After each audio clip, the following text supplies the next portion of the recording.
L'objectif de la semaine, j'accepte l'autre tel qu'il est. On parle bien de non-jugement. Objectif pas facile, étant donné que nous sommes doués de cette grande capacité qui nous est utile pour réussir à juger ce qui est bien ou mal pour nous. J'ai commencé une recherche en allant dans le dictionnaire. Le premier sens que j'ai trouvé, acte de tribunal. Si parfois on pourrait s'y croire, passons.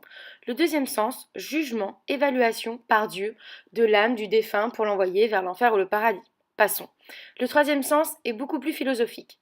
Faculté de l'esprit qui compare et qui juge. C'est une appréciation, une approbation ou une condamnation non juridique. Pour aller plus loin, d'un point de vue épistémologique, on peut distinguer globalement deux types de jugement.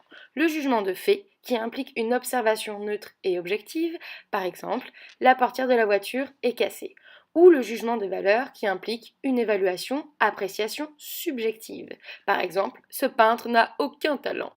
Je comprends bien ce qu'est le jugement, mais une question persiste. Comment réussir à avoir une vision objective et neutre de l'autre? Car c'est bien ce que nous recherchons, accepter l'autre tel qu'il est. Je pense avoir trouvé ma réponse dans le livre Enseignement sur l'amour de Thich Nhat Hanh. Je cite: Tant que nous ne serons pas capables de nous aimer et prendre soin de nous-mêmes, nous ne serons pas d'un grand secours pour nos semblables. Le message est plutôt simple, mais très clair.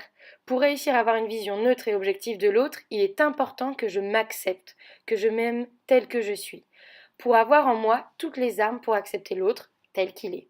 On ne peut jamais savoir totalement ce qui se passe chez quelqu'un qui vous agresse verbalement, par exemple. Mais on peut facilement imaginer qu'une personne agressive est certainement une personne qui a été agressée. Si je prends soin de moi, que je m'accepte, chose encore plus difficile, je pense qu'il est probable de réussir à donner de moins en moins de jugement au sujet d'une personne ou de quelque chose. Il ne s'agit pas de perdre sa capacité de jugement car elle est nécessaire au quotidien, mais peut-être juste de se débarrasser de la recherche d'approbation constante de l'autre, ce qui peut-être me permettre d'être et de faire ce qui me ressemble et ce dont j'ai besoin. À bientôt pour la nouvelle vidéo, je m'accepte tel que je suis. En attendant, prenez soin de vous.